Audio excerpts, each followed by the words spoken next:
I do enjoy a custard cream with my mid-morning cuppa. It just punctuates the day. Like a freshly baked scone at 4 o'clock. I bake my own scones, of course, straight after lunch every Monday, but I've never quite mastered the custard cream. Before bake-off, everybody thought I was old-fashioned baking all the time, but I used to tell them it goes with the territory. When you retire to a Dales village, you have to accept a different way of life. Retired, they'd say, at your age. I think they were all jealous, really. Stuck in the rat race while I'd escaped to the countryside, doing whatever it is people do when they've got a lot of time on their hands and only themselves for company. One of them put it about that I'd been left a lot of money by a rich aunt in Sussex and that I'd decided to take up pottery. Oh, they never asked me directly, but I let them think it was the truth. I've never made a pot in my life. It's peaceful in a rural village. Ordered, or at least it is outside of tourist season. But then my friends used to say to me, you can't complain about the tourists. You wouldn't have a village shop without them. Not these days. And I couldn't deny it was a boon. Being able to walk down the hill for my groceries instead of having to drive into town. Of course, since I lost my licence, it's not just a boon. Once a day those buses turn up. Well, I don't want to spend hours in town, and you've up to be up at the crack of dawn to catch one. No. As long as they've got the essentials in the village, that'll do me. Mrs. Robertson always makes sure they've got plenty of custard creams in. So as long as there's a packet left on the shelf, I'm fine. I've tried the odd recipe for custard creams, but none of them seems to hit the spot. They must put a secret ingredient in at the factory. You know, now I think of it, it was me that started that rumour about the rich aunt.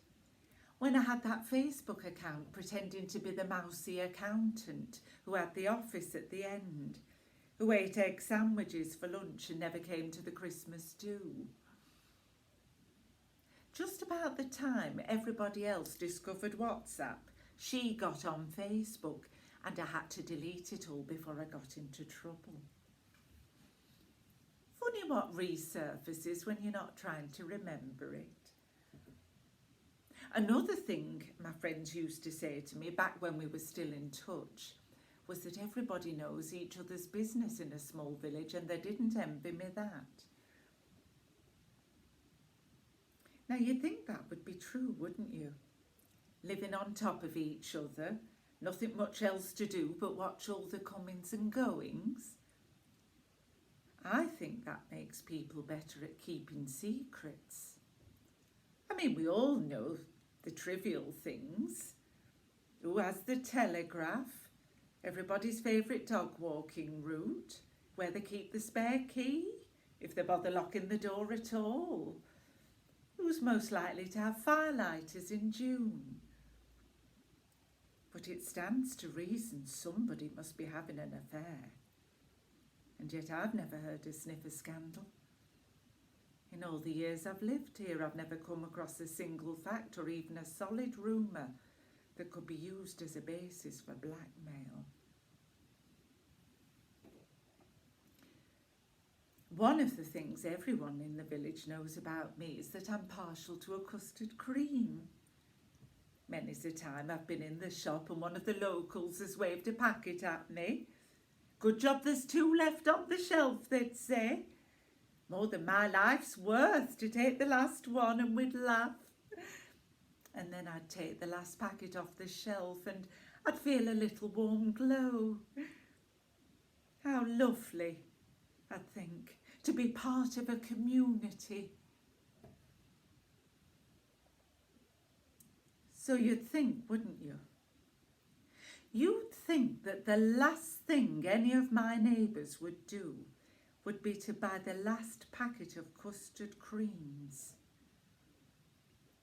When the bridge is out due to the flooding, and Mrs. Robertson's not expecting another delivery for days,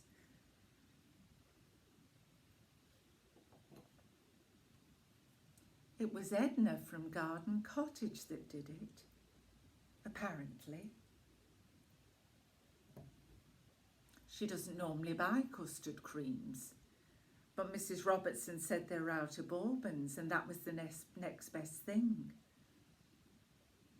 She offered me a packet of pink wafer biscuits. Pink wafers?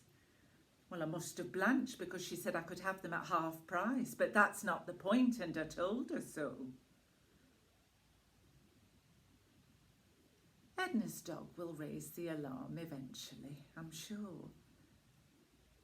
Well, that's the thing about living in a small village. Everyone recognises each other's pets.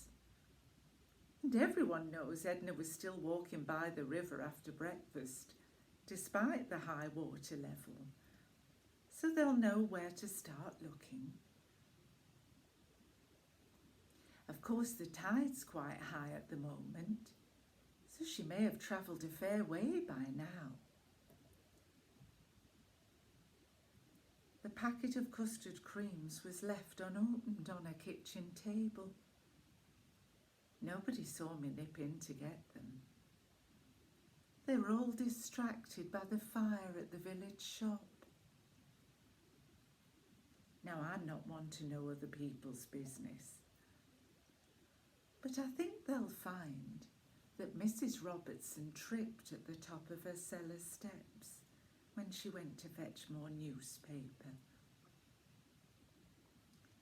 leaving the box of firelighters dangerously, tragically close to the grate as she tried to put out the chill in her damp back room.